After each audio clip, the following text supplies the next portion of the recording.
Thank you very much for a very nice introduction. And thank you, IIEA, for sponsoring the event. It's always a great pleasure to be in Ireland, and particularly here, even if sometimes we perhaps have different opinions about energy policy in Europe.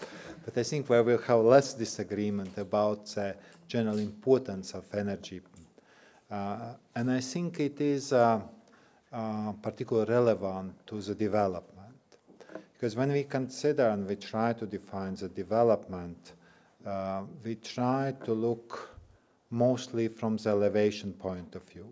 People have nothing to eat, let's give them something to eat.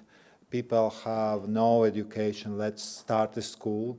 People have no the basic health care, let's give them, well, some medicines about HIV or mosquito nets. But all the concepts that I'm describing, it very much sounds like humanitarian aid, because you help people, and after a while, the effort needs to be repeated, and it's not sustainable.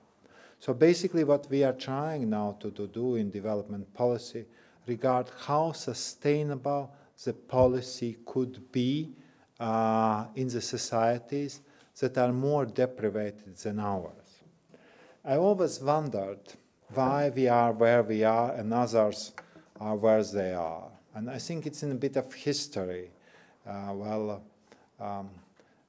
a lot of parts of the world have been much more developed compared to Latvia in the, I would say, with 12th of the 13th of centuries.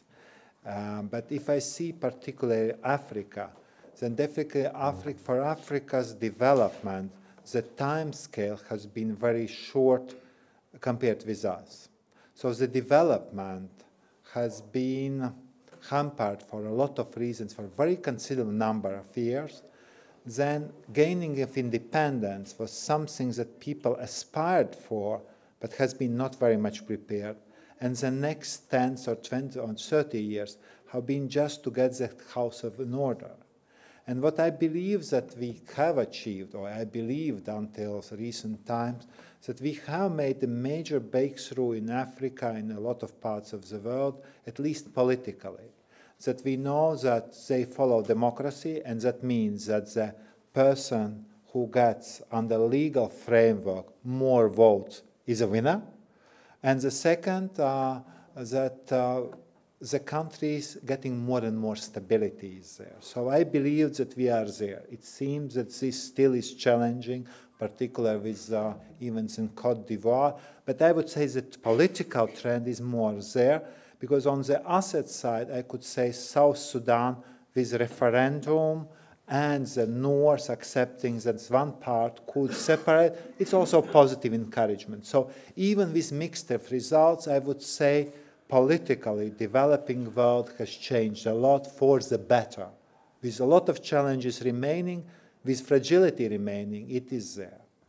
But we should understand that some of the challenges that they will face could bring back political instability and infighting. And one is definitely food security. That is definitely always a challenge. Number of kids in the families are quite considerable in most of African developing countries. So 6, 7, 8 kids per family is, it's norm, not exception. So as a result, demand for food definitely is something that will be one of the particular challenge. But the other one is access to the energy. And I believe in Europe and globally, we have looked too much actually for energy needs of developing world if we really would like to be successful in helping these countries getting out of poverty. Because part of it was that we considered energy as some type of, something that comes with increased welfare, not as something that is a basic need. And really, you need to visit some of these countries to feel that it's not exactly the case. I have been in Uganda, it was last summer for holidays, and there are a lot of good things. Nice road, nice people, everything is fine. But there is one thing that goes through the whole country, it's smell of burning forest. Well, you say, why the forest is burning? Are they chopping the wood for getting agricultural areas? No. They are cutting wood for preparing food. So basically charcoal production is the one. So as number of people is growing, demand is growing, and the wood territory of food is decreasing. So basically, the energy is not only light, not only heating, but also basic thing to preparing food for the family. And I think that if we don't address the challenge, that what are we doing will be done in a way. So that means that we really need to look that energy challenge should be addressed. If I see this, then it's a question how we address the energy challenge. And it's a good point. Well, we have a couple of wars on energy challenge. Yeah, so that's not encouraging. And later on, we get a lot of, or also in between, a lot of public wealth that went into energy sector. The countries that myself and my ambassador, who is kindly here, Peters, is here, we have had accumulated a lot of private money and public money to invest in hydropower.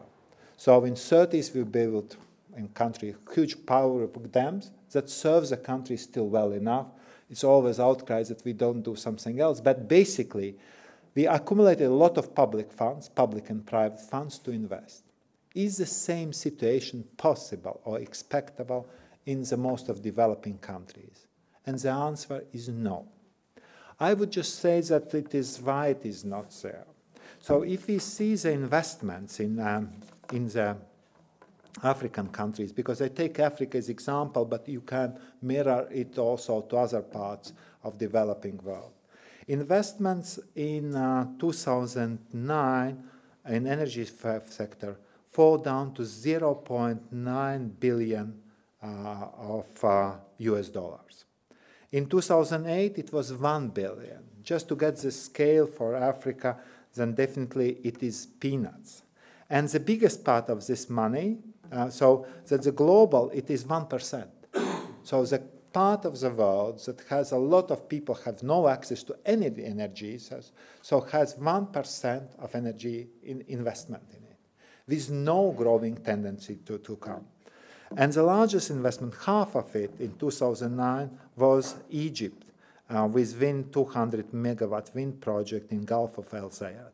So that means even from this billion, the biggest part was in North Africa. That was reasonably better served. I tried also, to say, seeing the political challenges came to our big friends, big energy utilities from Europe, saying, well, guys, are not you interested to go there? And some have been kinder, some less kind. But basic answer was this: you are out of your mind. So we have a growing market, it's true, but it's China that we are interested, US, Europe, perhaps Russia. That's more than enough. We have we would not like to go to some unstable market and invest in energy sector. So that means that we can't expect, and the current stage, that the private investment will come on its own in these countries. And as I told, if there is no investment, I believe that sooner or later, the countries are running to existing energy resources at all. So basically, we face a situation where we have customers, roughly 1 billion people, where we have plenty of natural resources, where we have a know-how that could be imported, so it's not the biggest problem. But we have a real problem with capital. We have grants on EU pocket and some other donors. We have nearly no loans, but we have not at all equity. So the question is, why it is so difficult to attract capital for the needed investment? Well, because it actually goes to core of development. Energy sector is not just physical infrastructure. You can build the power lines and we do not change anything. Because first of all, it's clarity of the legal framework. Second, it's stability of the legal framework. Third, it's economic sustainability, so it means tariff cost gap. And the fourth is economic consistency. And unfortunately, it's lacks in each of the countries or most of the countries we are dealing in. So that basically means that to attract private capital, it is a challenge. It is a challenge that requires changes in the governance in the country. And when we speak about development, we usually speak about the issues related to the governance. But governance in more abstract form, you should not be corrupt, you should follow rule of law, etc. And the point of a lot of developing countries, we know, don't preach us. And we have somehow the discussions that what we say is not very much listened on the other side, because they assume that it is just us lecturing them with no particular reason. Just because they are more poor, we are lecturing it. And I believe the energy sector and addressing energy security challenge actually is good challenge also to go to governance. I have seen some remarkable achievements, not in energy sector, but in some other sectors in some countries like you would never expect. Let's take Ethiopia. Ethiopia has a commodity exchange, with only spot market on coffee. But for Ethiopia, it made a huge impact because farmers know what the price is, what the fluctuation is, that higher quality coffee will make a more profit. So it made a substantial change, and where the achievement was, because Ethiopian government not only have adopted legislation in this area, but enforced and guaranteed stability of it. So that means what I am arguing is that if we would like to come to the governance, to the countries, we need to come from the sector that require good governance and at the same time gives a bit of profit to the country. Because money and resources are not sufficient. Let's take Nigeria. Nigeria has oil, gas, and money. And at the same time, electricity framework is not moving at all. The reason is there is no stability of rule of law, there is no legal frameworks, and it stays where it is. Each government that comes in power, each president makes a huge priority and fails, because it is cross-cutting issue, basically. Energy security is not just oil or electricity that you produce. It really means quite much more. It means some particular situation in the society. So, for this reason, I believe that EU could really make a difference. I believe that we start definitely with institutional. We need, first of all, really to help country to make a legal framework that guarantees clarity and stability. We need also to address economic framework, cost, gas, taxation, subsidies. So we really need to address in the totality energy sector to be successful. And we need also to help with some investment projects. To come investment projects that could be small scale at the beginning, but definitely we need to get from examples where the private sector and our utilities could follow. Because I think the biggest discouragement for any utility to invest in Africa and as a developing country is that, well, you can't get your shareholders agree because risks are too high, and everybody would say no way to it. But if we come on the basis of the frameworks that we work on it, with some quality investments, it could change.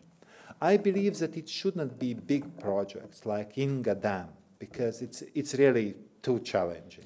But it could be smaller hydro projects like Rusesi. It could be some decentralized projects on solar. It could be some projects related to the wind, like we made in Egypt, because part of this project investments comes from us. So what I'm arguing is that, in my opinion, energy sector is cross-cutting issues that goes to the core of development. It's governance and stability of the framework, because you can't be successful if it does not exist there. And that would allow also to private capital to come into the area. Last part of it, I think it is also misunderstood that you can deliver social services without energy supply, because always it is about what does energy will give? I saw with my own eyes how it changed the life of the village. It's small solar panel that powers water motor, and the life of women of the whole village is changing completely. In previous times, they spent all the day getting water from some source. Now the water is there. You can be much more involved in productive activity. I have seen also projects that supply the schools, because then the kids could study much more longer. So it really changes the society.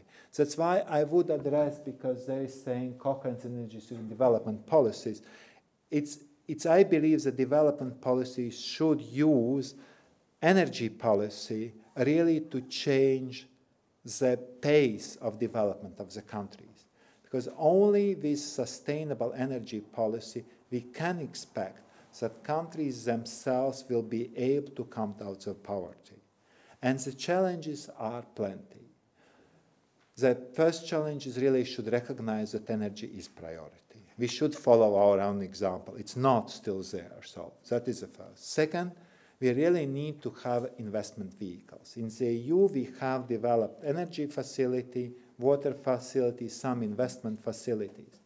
But basically, we have a challenge that we have not very strong development bank or some utilities that could prepare bankable projects. Why I'm saying bankable projects are important? I think the worst, well, I could be smart enough to install solar panels and to help with decentralized power. But when it comes more complex projects, with networks involved, you need to be professional. It should not be that bureaucracy are preparing investment projects. So it means that we need really to have facilities that are able to prepare the project. And that's I would like that the EU start to focus, I mean Commission, after the whole process of discussion on Green Paper on development policy, start focus very much on some concrete projects to get the lessons learned. Because it's still in theory what I'm talking. If you have a couple of successful examples, we discussed about Liberia and Sierra Leone. It's small countries with nowadays positive governments. If you help this and you can manage with some of projects there, then you can expect that you can replicate success on more broader scale, because Nigeria is definitely a much bigger challenge compared with Liberia or Sierra Leone. But it does not mean that positive experience can't be transported. So we really need very much positive experiences where the development policy has helped energy security. And if we are managing it, I think the biggest outcome of it is development, but the second big outcome that we never should forget, it is a climate change policy. Because we can definitely, with a decent energy supply, also limit negative impact of cutting off the trees, also having use of most polluting energy sources. So I believe that we can really make also huge impact on the climate change policy. Well, if I may, Chairman, now to come to more general approach that I would like your institute to be supporting, because development policy for very long have been considered as charity and marginal policy. And I believe it is wrong, and still I feel that we are going in the same trap. Because when there are problems like in North Africa, we try to find very quick solutions. Give more money and hope everything will calm down. Let's deal with our good, well, it's not anymore good friend Gaddafi, and everything will calm down. So the situation is much more complex, much more challenging. And development policy is the only one that could provide for a much more stable framework for us. Why it is important for us? And first of all, if we fail, it costs a lot of money. Well, I'm not arguing about Gaddafi, but I would mention an example of Somalia. Somalia costs a lot of money nowadays. We are fighting piracy through the Operation Atalanta. We are supporting African Union peacekeepers to kill Al-Shabaab.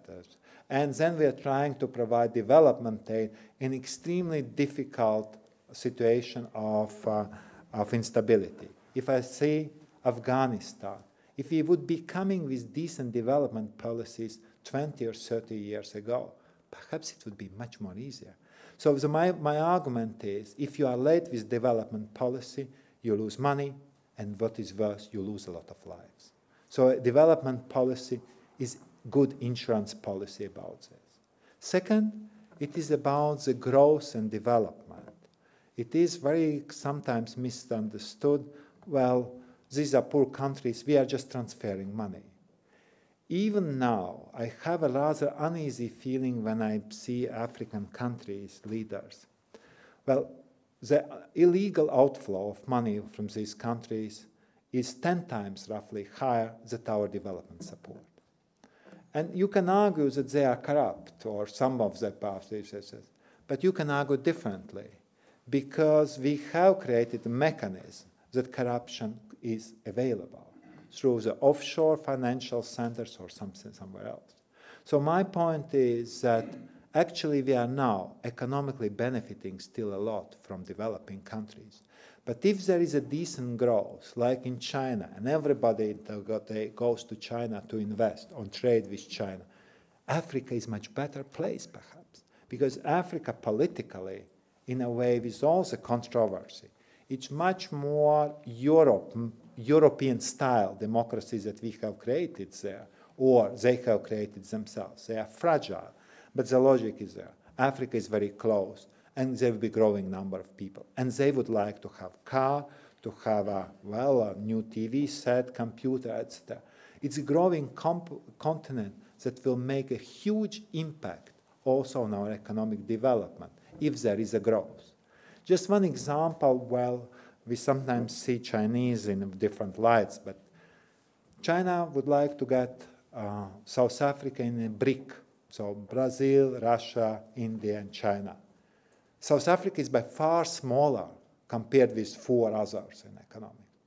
China clearly sees that this is a growing continent. South Africa today is a powerhouse of Africa, even small, but the growth will be in Africa. So it's very well to look at Africa on the potential that it creates for economic growth in China.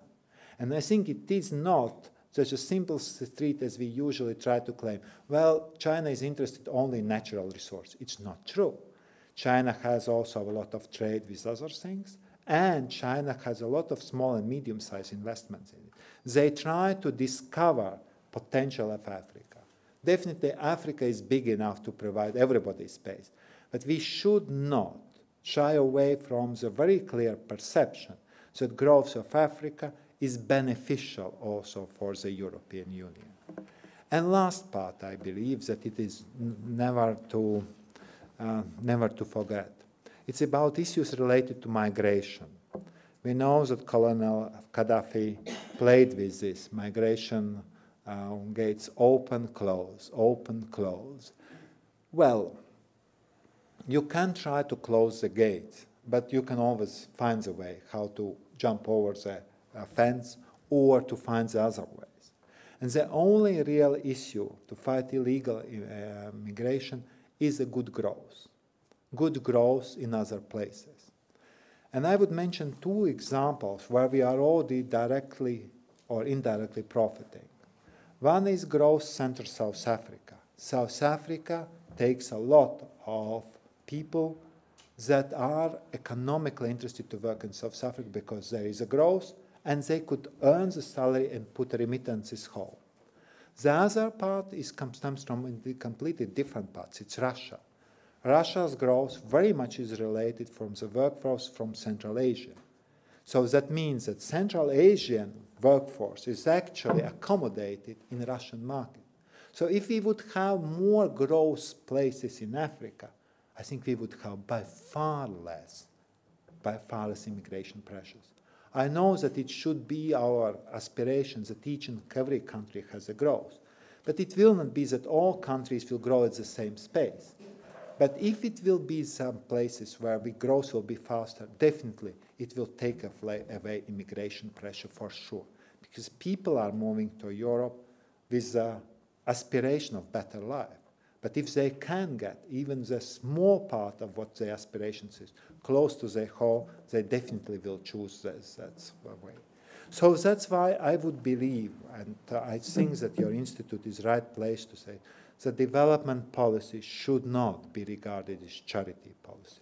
Development policy is investment policy. Investment policy for other people's future, but also for our own and our next generation future. As I told, we have very much interrelated. Mistakes or neglections in foreign policy or development policy usually cost a lot of money and sometimes of human lives. And from this strategic consideration, I believe the energy in developing world is one of the crucial issues. Without the development of energy sector, we can't expect that they will be dealing effectively with the challenges that we will have. And in my understanding, unfortunately, they will never have sufficient resources, as we did at some stage, really to evolve in this strategy. For a lot of reasons, I think that it's impossible. So the only way to help us is really to come seriously and address energy sector. Have we done it until now? No. The answer is no. We talked about it. It's true. It's not. We have done some studies. We have some very small investment, but basically we never very seriously address the issue. And if I see the chicken and eggs problem in development policy, then we definitely know that the egg or the chicken is energy policy. It is a start of any good development, but it is also the reason of failure for a lot of parts. And we know also that, well, with the events in Japan, we should not be expecting huge projects that will come out of the blue. It is a lot of small projects, and in renewable energy in particular, that could help really to address the energy challenge in Africa. And we really need just to start working with the governments to create the frameworks, and also with our investment vehicles, creating some good projects that would encourage private sector to follow the quest. Because basically, energy sector, if it's not over-regulated, could be quite profitable, couldn't it? Thank you.